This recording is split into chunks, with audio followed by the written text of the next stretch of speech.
Hello and welcome, I am Arumba. Thank you for joining me. Let's play some of our campaign in EU4. This is the Schizophrenic Sovereignty campaign. We are now playing as Korea. Okay, so we're going to take a quick look around the world, see how things are going. Looks like our first country has decided to reconquest a bunch of the stuff he lost to Quiche. I think I was right, that it was just rebels that kind of got lucky and broke free. But he's doing a pretty good job of getting it back. He doesn't have a core on Quiche, though, which is sort of strange. On Guatemala, owned by Quiche. So he's doing all right over there. He's still, unfortunately, only on Tech 568, which is pretty darn weak. But it is what it is. Of course, Huila is dead still. They have not respawned. Tupinamba, we'll just kind of go across the world as we see them rather than in order. Tupinamba is colonizing still. It does look like some new Portuguese-Brazilian colonists have arrived recently. So Portugal has reestablished Portuguese Brazil. I think they were officially dead at one point, but he's colonizing. It looks like he's actually only supporting one colony at a time, though, which I don't like, but you know, what can you do? He's got exploration expansion. He definitely has 2 colonists. Just out of curiosity, I wonder if he just doesn't think he has the money for it. Tupinamba. He makes 10 ducats a month. I mean, he could totally be supporting 2. I don't know why he's not. It's kind of weak. Kazembe is doing a great job. He's actually currently murdering Congo. Benin is also in the war, but probably not able to offer very much. Congo's on Tech 9. Kazembe is on Tech 8, so a little bit of a tech disadvantage, but I imagine he's got a lot more overall power. Any subjects? He's got Burundi as a march. Burundi as a march. So he's got this guy still as a march. Guess he's just doesn't want to revoke that relationship slot. Which is fine. He's probably getting a lot of value out of having that extra 2 force limit from it, and extra manpower pool and all that stuff. It's all fine. Let's see. We had Cognac, whatever. He's going to be dead soon, so I'll stop saying it wrong, okay? Unfortunately, unless he accepts vassalization from Castile or something, and then somehow miraculously Castile wins this current war, man, they're already in another war, and France is winning. Attacker controls Labort. And that's a fort. So yeah. He did get his alliance annulled though, so Armenia is not actually Armagnac, whatever, is not involved in that war. So I don't know, maybe he'll live a little bit longer, but I'm expecting he's going to cease to exist soon. This excited me. I saw that Lüneburg has actually gained back a lot of his cores. He has now 1, 2, 3, 4, 5, 6 provinces. This dude has double, triple resource trade power modifiers in the Lübeck node. And he's got some serious development here. Lübeck at 20, Hamburg at 20, of course his capital at 36. Like, this guy is he's doing all right. That's a northern German power right there. Austria is being Austria. They're doing great on tech, but beyond that, they're, as we know, not passing any reforms. So I don't know. I haven't really seen much expansion from him, and unfortunately, he will probably lose a bunch of land to the Netherlands events soon. So it does look like he's connected his land a little bit more. I don't remember doing this.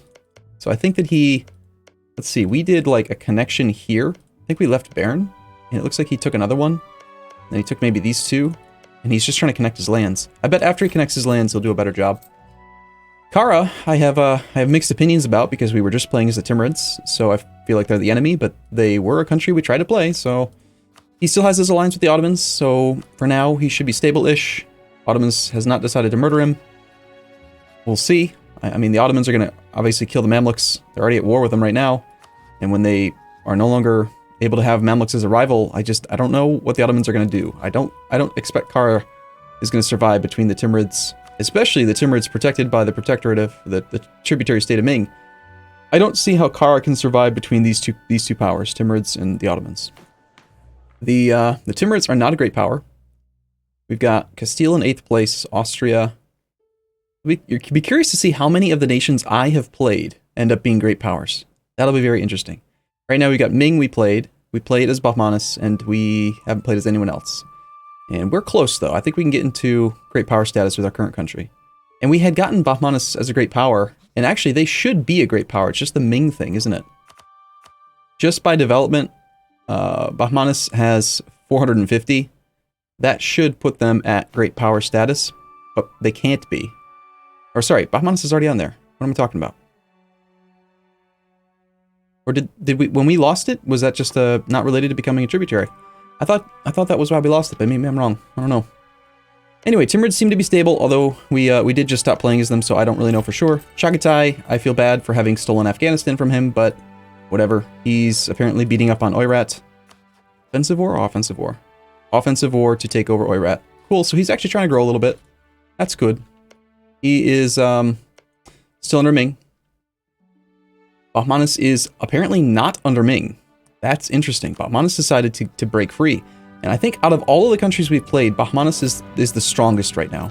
This guy he's integrating Ceylon. He beat the snot out of Bengal. He took so much land from him. And looking at his aggressive expansion, it's fine. He's totally fine.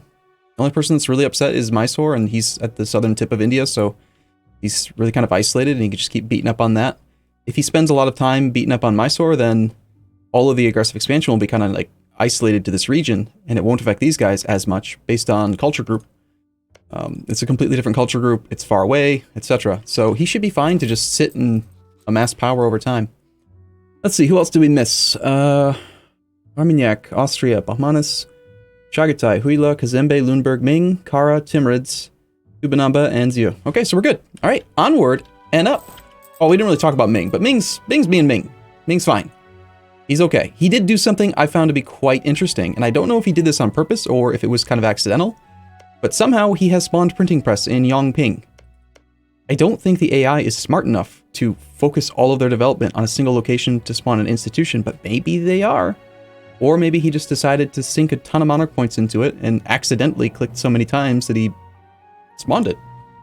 Or maybe there's an event that gives it to that province. I really don't know. But it's exciting for us because our new country is Korea, and that means that we're going to get printing press from Ming, who is our overlord, who we are friendly with. Very, very friendly with, in fact. So we have 100 trust with him. At some point, we are going to have to, like, not be underneath Ming if we were to play this campaign long term as this country. So I don't know what we're supposed to do here. I mean, I think if we break the tributary relationship, then we will probably lose the trust or lose the huge amount of opinion. There's got to be something. So I don't know that we're going to be able to, like, become allies with him, even though he would be just our ally. Overlord attitude toward us, trust. Ming opinion of us, 46. Anyway, let's take a look at our country. I spent some time between episodes looking around and assessing the country. We have an absolutely crazy amount of production. We make 20 ducats a month in just raw production. This guy has had so much money for so long, and every single province is just, like, super developed. We've got this province with 40 development. This one's got 26. Most of them are in the high 10s. And he has done a little bit of expansion up this way. All I really did between episodes, though, is just assign some provinces to the burghers where it makes sense, kind of get these clicks where I want them, because, well, you know, I mean, obviously I'm going to click these buttons, because they're good. We are going to go ahead and demand Diplo points as well. I don't think we're going to do any development right now. Let's just real quickly check and see.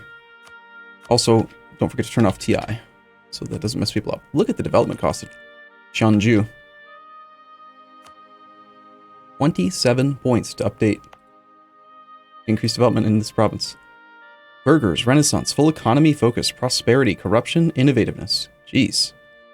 Okay, so our idea group, what do we have as Korea? We have construction costs, minus 10%, domestic trade power, plus 25%. The finisher is infantry combat ability, plus 10%. So far, we've unlocked minus 5% tech cost, minus 10% stability cost, plus 10% production efficiency, 5% ship durability, and we also have national manpower modifier, plus 10%. I would say these are pretty lackluster, although tech cost reductions are great. Next up is an idea cost reduction, unfortunately at the very end of the ideas, so you get it pretty late in the game. But that's okay. And then next up after that is going to be national tax modifier plus 10%. So far we have full diplomatic. So we got an extra diplomat, we got more relationship slots. Although, interestingly, we're using none of them, so I guess that's interesting. Corporation, improve relations, some extra diplomatic rep, provinces are cheaper, we can break relationships cheaper. And then economic, full economic is what's given us a sizable discount to development. And we're currently working through our third idea of offensive. Our available policy is national tax modifier plus 10, monthly autonomy change minus 0.05. And we have enough points to do this. I think, even though that institution is right there, we might just take the military tech 13 right now. We're going to end up paying 10% of 600. So an extra 60 points gets us this tech advantage over our only rival, which is Japan. However, and I don't get this, we have a valid rival right now. It's Cochin. They're not our rival. Cochin is allied to no one. There's literally no reason we can't just go and attack them. And yet, the AI didn't rival him, has no claims on him, no spy network against him, just hasn't done anything to him. On top of that, I was looking at the relative strength of the navies with Japan. Just looking at rivals. We have a better fleet than they do right now. Sure, they got 2 heavies, but we have 14 galleys, and we have equal number of ships. They can build more ships than we can, but like I think we could win a naval war against Japan right now. So I feel like Korea's being really, really passive. We're gonna have to change that. I redirected some of the ships. I think rather than taking superior firepower... Well, let's see. What tech do you have? You have military tech 12 as well. What do we get from tech 13 again? We get artillery fire plus 0.4. So just a little bit of artillery fire. No ahead of time bonus in vanilla. So actually that might be something we can avoid taking. It's it's a sizable bonus to the fire value on artillery, but we only have 1 artillery right now. So I think I will actually take the ideas. Not to mention that maybe we can get the institution to get over here that way. All right, we can also apparently set a naval doctrine, which he never did. I really, really like shipboarding. Shipboarding is pretty nice. Ship trade power, 33%. What kind of ship composition do we have? We only have 6 light ships, so that one doesn't make any sense. Naval maintenance modifier is pretty weak. Galley combat ability, I think that the chance to capture ships is just way too valuable. We're going to take this. I mean, it's a upfront cost of quite a bit of ducats, but it's definitely by far the best one, I think. So, he also has his army at maintenance at nothing. I swear the AI does this every time we load up. It might be a bug related to the mod or something. I don't know. Anyway, or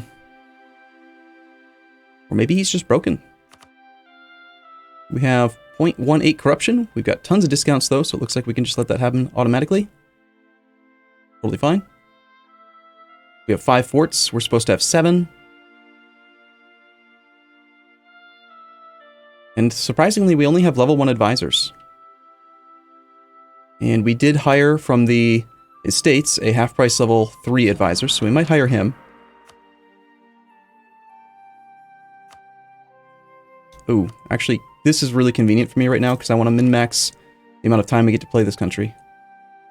Okay, I'm going to go ahead and hire this guy. Let's get some more monarch points coming in. We're making a little bit less cash this way, but that's all right. We do have a lot of claims on Japan already, and we also have some claims on Ming from a mission. We do have a couple of unique missions as Korea. There's 3. 2 of them have already been completed. The only other one is to conquer the land that Ming owns, so it seems kind of unlikely. And then last little quick check. Buildings. There's lots of buildings that make sense to build. So we shall build them. We're going to spy on Cochin, we're going to spy on Buryatia, and we're going to spy on Ainu. And it's all in the Girin node, so let's go ahead and change over here to hostile trading. I want those claims right away. Check other merchant locations. We got Girin and Nippon. We collected Nippon. Sounds good. Do we have Japan embargoed? We do, and they embargo us.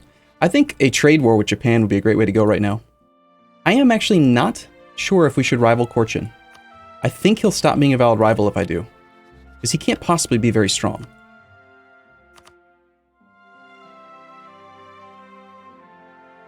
$121 development to our 360. You're like nowhere near our strength. Oh well, let's just rival him anyway and see if maybe we get lucky and he stays a valid rival long enough. At least this way we get an extra 25% spy network building. And on top of that, we're an intricate web weaver, so holy smokes, we can actually build up spy network strength at 3.12 per month. 30, 25, 6.2, 25, 25. Jesus. Alright, cool. Let's go ahead and play a little bit. We're going to play on speed 3 for now. Sorry about the prolonged intro, but, you know, it's the first episode of a new country, so it is what it is. We have an incoming disaster. That is our tag switch. We have until August of 70. Let's just hide that for now. I did do all of these clicks, right? I did not do all of them. Okay, so I was considering doing development. That's what got me distracted. I do probably want to take that cash. I do probably want to click this one too. First things first is we're going to do this. I know for sure I want to do this.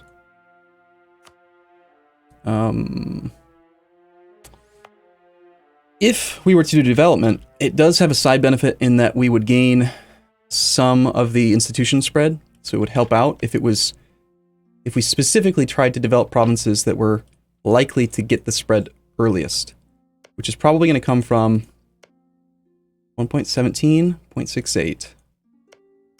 So Shenyang is going to get it first here, at about the same time as this guy. It should spread across the Korea Bay. So probably all of these provinces here, all 3 of these, are going to get the adjacency spread. Nearby friendly province has it. Adjacent province with printing press. Okay, so nearby friendly is going to give us the spread over the sea tile. Adjacent would give us even more. Adjacent has printing press and loyal clergy present. Loyal clergy, interesting. We could actually get more spread that way. Well,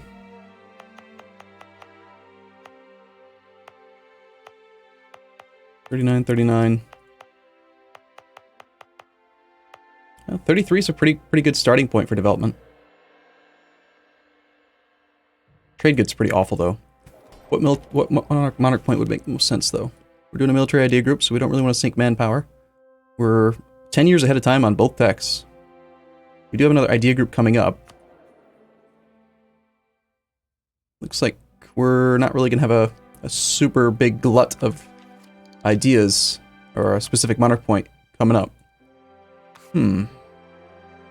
If I were playing this guy for the rest of the campaign, what idea group would I want next? An offensive is a pretty good start, but... Shall we colonize? I seriously feel like every country that can colonize should colonize. It's just like, it's just so good. Maybe we should. I don't know. I'm gonna think about that a little bit. We don't have to decide that just yet. But, if we were to go colonization, I would probably want to take maybe expansion because of the can fabricate claims overseas in trade company regions. That should still work, shouldn't it? Can fabricate claims overseas. Does that mean that it has to be in a trade company region and it has to be considered overseas? Because these are not overseas. So the only trade company regions would be the ones in Africa. That would be interesting to see a Korean presence in Africa, and it would also still give us at least one colonist, so we could get them colonizing. All right, let's do that. We're gonna assume we're gonna go for admin, probably, which means we can spend Diplo points. Look at that beautiful paper.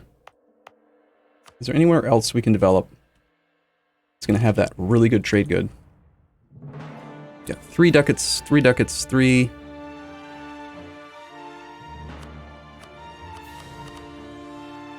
The best one's going to be that Cheongju. Suwon. Why can't you just click on these to go to that location, huh? Looks like this whole state needs to get some development, I think. Run on the development edict for now. And let's go ahead and do a few clicks. This is not really going to actually help out with the spread of the institution in this area, but it is the most beneficial economically. Is the most beneficial economically really a problem, though? No, it's not. Alright, fine. It's a horrible trade good, but we're going to do it here anyway. Because it's going to give us the institution faster. Unfortunately, we do need to spend some military points or admin points to make this work.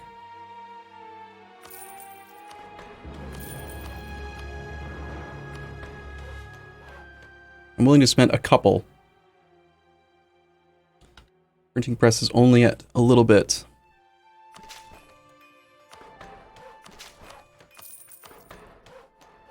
I don't need to get it all the way to 100 right now. I just need to like get the development nice and high. 25 is pretty good. Should cause the spread rate to be pretty fast. And then from there, I still think I will do some more regular development in these other ones. In these fairly decent trade power provinces.